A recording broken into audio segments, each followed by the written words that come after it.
Learning and memorizing bones name is one of the key to success in anatomy and physiology courses. Today we will remember the facial bones with a mnemonic about historical political time. Nelson Mandela's zestful vocal participation in magic. Nelson N stands for nasal bones. We have 2 nasal bones. Nelson L stands for lacrimal bones. We have 2 lacrimal bones. Mandela's M stands for maxillae. We have 2 maxillae bone. Zestful Z stands for zygomatic bones. We have 2 zygomatic bones. Vocal V stands for vomer bone. We have 1 vomer bone. Participation P stands for palatine bone. We have 2 palatine bones. Humans have 2 palatine bones, 1 on each side of the face, located posterior to the maxilla. These L-shaped bones form part of the hard palate, the roof of the mouth, the lateral walls of the nasal cavity, and the floors of the orbits. In magic, IN stands for inferior nasal conchae. We have 2 of those. Magic stands for mandible bone. We have 1 mandible bone. Let's look at their functions and find out our life with them. This is another key to understand and remember and get an A+ in this course by getting familiar with the parts of anatomy terms and how they work, which means physiology, and how the anatomy and physiology of those things connected with our everyday life. Then anatomy and physiology won't be as hard as we think. Turn out we will be excited to find out how we live and thrive. Everything will start making sense. An everyday life example of nasal bones involves the formation and protection of your nose's bridge and shape, influencing how you breathe and the unique characteristics of your face. You can also see an example in a common non-medical setting, a common sport injury, such player getting accidentally hit in the nose and breaking their nasal bones, leading to pain, swelling, and possibly a change in the shape of the nose. Worst case. An everyday example of lacrimal bone function is the runny nose you get when you cry. The lacrimal bones form part of the tear drainage system that channels tears from your eyes into your nasal cavity, explaining the connection between crying and a runny nose.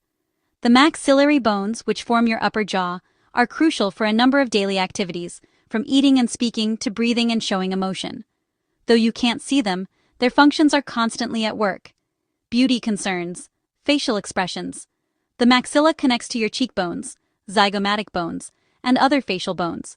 It serves as an anchor for many of the muscles that let you smile, frown, and make other expressions. Zygomatic bone, or cheekbone, is how it influences your facial expressions, particularly smiling, as it serves as an attachment point for muscles that lift the mouth's corners. The bones also give your face its characteristic structure, protect parts of the eye, and are essential for activities like chewing and speaking. To remember easily, makeup alert, women often apply makeup to and around their zygomatic bones, cheekbones, to create the illusion of higher or more defined features, using techniques like highlighting and contouring to sculpt the face.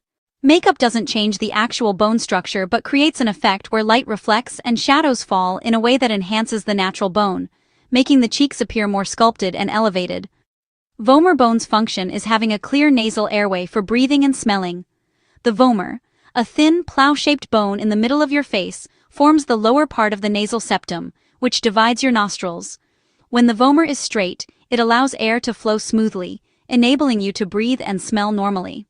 However, a common issue is a deviated septum, where the vomer is misaligned, causing symptoms like difficulty breathing, snoring while sleeping, or a reduced sense of smell.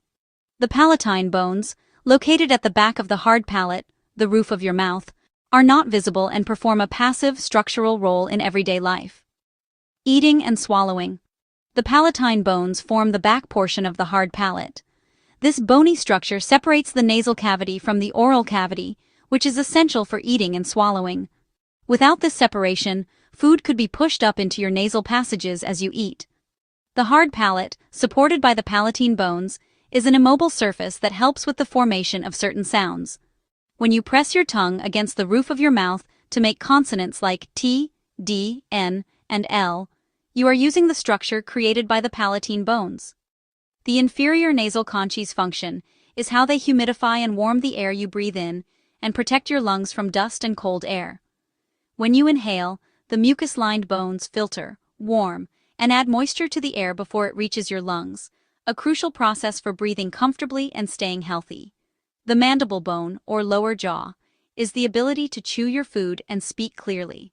As the skull's only movable bone, the mandible moves up, down, and side to side, which is essential for breaking down food into smaller pieces and for articulating words. There we have it. We overcome the facial bones. We will start learning rest of the bones of human body in small chunk and go through Anatomy and Physiology Part 1, the entire course within few months. Subscribe to get notifications whenever I upload.